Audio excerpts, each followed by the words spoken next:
Usually સવારે જ્યારે આપણે દાળ ભાત બનાવ્યા હોય અને સાંજે વધે તો એનો કંઈ ને કંઈ ઉપયોગ કરી લેતા હોઈએ છીએ. ભાતને વઘારી લઈએ અથવા તો દાળ છે એમાંથી દાળ ઢોકળી બનાવી લઈએ. પણ આજે દાળ અને ભાત બંનેનો ઉપયોગ કરીને રસિયા મુઠિયા બનાવીશું. આ રેસીપી છે ને મારી ફૈબાની દીકરીએ મને આપેલી છે અને એટલા સરસ થાય છે ને, તો મેં પણ પહેલી જ વાર જ બનાવ્યા અને પહેલી વારમાં એકદમ સરસ બન્યા. તો આમ જોઈએ ને તો રસિયા મુઠિયા છે ને બનાવવા એકદમ સરળ છે, પણ જો તમે ધ્યાન ન રાખો ને તો મુઠિયા બનાવવામાં તો પ્રોબ્લેમ થાય જ.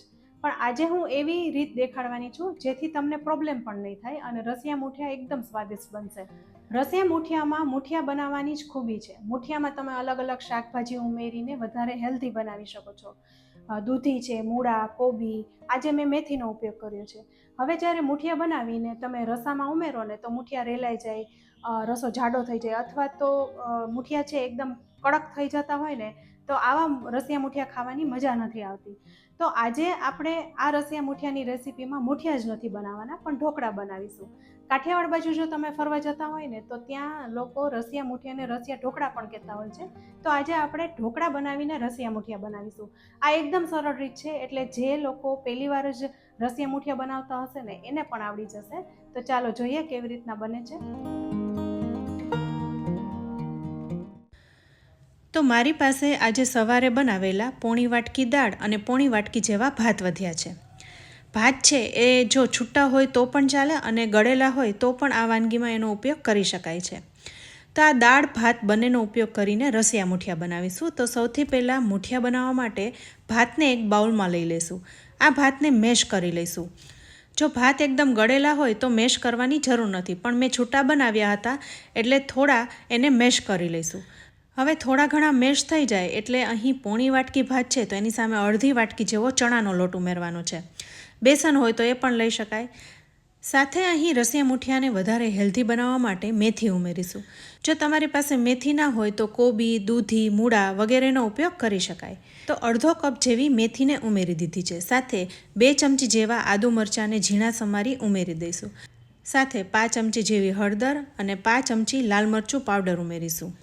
અહીંયા જેટલું તમારે તીખું ખાવું હોય એ પ્રમાણે લાલ મરચું ઉમેરવાનું. સાથે 5 ચમચી ધાણા જીરું, 5 ચમચી હિંગ, સ્વાદ પ્રમાણે મીઠું અને અહીં અડધો કપ જેવું પાણી લીધું છે. એમાંથી થોડું થોડું પાણી ઉમેરીને મિક્સ કરી લઈશું. પહેલેથી બહુ વધારે પાણી ના ઉમેરી દેવું, થોડું થોડું ઉમેરતા જઈ અને મિક્સ કરતા જવાનું. આ બધું હાથેથી જ મિક્સ કરી લઈશું જેથી કેટલું પાણી ઉમેરવું એ ખબર પડે. અહીંયા આપણે ઢોકળાનું મિશ્રણ કરીએ છીએ એવું જ મિશ્રણ તૈયાર કરવાનું છે, એટલે એ મુજબ તમારે પાણી ઉમેરવાનું છે. તો મેં અહીં અડધો કપ જેવું પાણી લીધું છે, એમાંથી ફરી થોડું પાણી ઉમેરી દઈશું અને મિક્સ કરી લઈશું. મીડિયમ સોફ્ટ બેટર રાખવાનું એટલે એમાંથી મુઠિયા સરસ બને. હવે બધું એકવાર મિક્સ કરી લઈશું.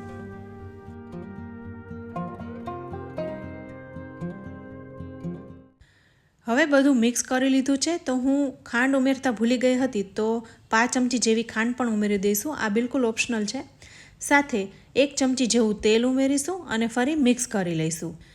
મેં પહેલાં કીધું એમ આ મિશ્રણમાંથી આપણે મુઠિયા નથી બનાવવાના પણ ઢોકળા બનાવવાના છે, એટલે જે વાસણમાં તમારે ઢોકળા મૂકવાના હોય એને તેલથી ગ્રીસ કરી લઈશું. તો મેં અહીં એક કેક ટીન લઈ લીધું છે, એને તેલથી ગ્રીસ કરી લીધું છે.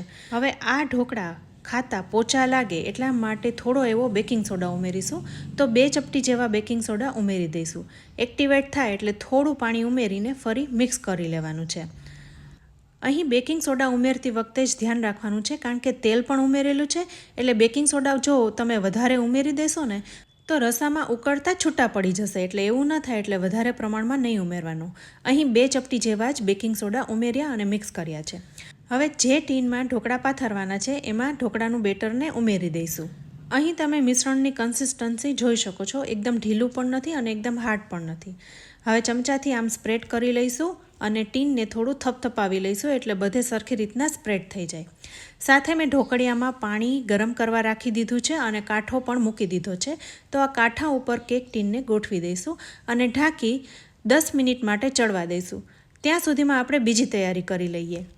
હવે જેટલી આપણે દાળ લીધી છે એને એક બાઉલમાં લઈ લઈશું. તો પોણી વાટકી દાળ લીધી છે, સાથે એ જ વાટકી ભરીને પોણી વાટકી છાશ લીધી છે. અહીં તમે તમારા સ્વાદ મુજબ છાશનો ઉપયોગ કરી શકો છો. વધારે ખાટું ભાવતું હોય તો વધારે છાશ ઉમેરી શકાય. સાથે મેં પોણી વાટકી જેવું પાણી પણ ઉમેરી દીધું છે અને મિશ્રણને તૈયાર કરી લીધું છે. એકવાર સરખી રીતના બધું મિક્સ કરી લઈશું. સાથે હવે 10 મિનિટ થઈ ગઈ છે તો ત્યાં સુધીમાં ઢોકળા પણ એકદમ કૂક થઈ ગયા હશે. તમે જોઈ શકો છો એકદમ ફૂલી ગયા છે. નાઇફથી ચેક કરીએ છીએ તો ક્લીન બહાર આવે છે, એટલે ઢોકળા અહીં બની ગયા છે. તો ગેસને બંધ કરી દઈશું અને કેક ટીનને બહાર કાઢી લઈએ. હવે બિલકુલ આ ઢોકળાને ઠરવા દેવાના છે.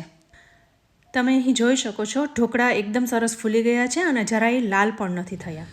તો હવે જે મિશ્રણ તૈયાર કર્યું છે એને પેનમાં લઈ લઈશું અને બધા મસાલા કરી લઈએ. અહીં બનાવેલી દાળ યુઝ કરી છે એટલે એમાં થોડા ઘણા મસાલા તો છે જ, એટલે બીજા મસાલા ચાખીને ઉમેરવાના. હવે આ મિશ્રણને ઉકળવા દેવાનું છે. સાથે નાની ચમચી જેવી હળદર ઉમેરીશું, અડધી નાની ચમચી ધાણા જીરું ઉમેરીશું, સ્વાદ પ્રમાણે મીઠું ઉમેરી દઈશું. મીઠું ઉમેરવામાં ધ્યાન રાખવાનું કારણ કે દાળમાં પણ મીઠું છે. હવે આ મિશ્રણ ઉકળે છે ત્યાં સુધીમાં ઢોકળા પણ ઠરી ગયા છે, તો એને ટુકડામાં કટ કરી લઈએ. અહીંયા આ ઢોકળાના નાના ટુકડા કરવાના કારણ કે હજુ આપણે રસામાં ઉમેરીશું તો એ ફૂલશે, એટલા માટે નાના ટુકડા તૈયાર કરવાના. તમે જોઈ શકો છો એકદમ સરસ રીતના ઢોકળા અહીં તૈયાર થઈ ગયા છે, સાથે સોફ્ટ પણ છે. તો હવે બીજા ગેસ ઉપર પાણી ઉકળી રહ્યું છે, તો એમાં આ તૈયાર કરેલા ઢોકળાને ઉમેરી દેવાના છે. તમે જ્યારે રસિયા મૂઠિયા બનાવો ને ત્યારે હંમેશા ઉકળતા પાણીમાં જ મૂઠિયા ઉમેરવાના. રસો બરોબર ગરમ નહીં થયો હોય અને ઉકળ્યો નહીં હોય ને તો મૂઠિયા તરત જ છૂટા પડી જશે. એટલે એવું ન થાય, એટલે ગરમ ઉકળતા રસામાં જ મૂઠિયાને બનાવીને ઉમેરવાના. તો ઢોકળા પણ એ જ રીતના ઉમેરવાના. રસો એકદમ ઉકળી જાય પછી જ એને ઉમેરવાના. હવે બધું ચમચાથી એકવાર મિક્સ કરી લઈએ અને 10 મિનિટ ઉકળવા દઈએ. સાથે અહીં થોડી ખાંડ પણ ઉમેરીશું, એનાથી વધારે ટેસ્ટી લાગે છે.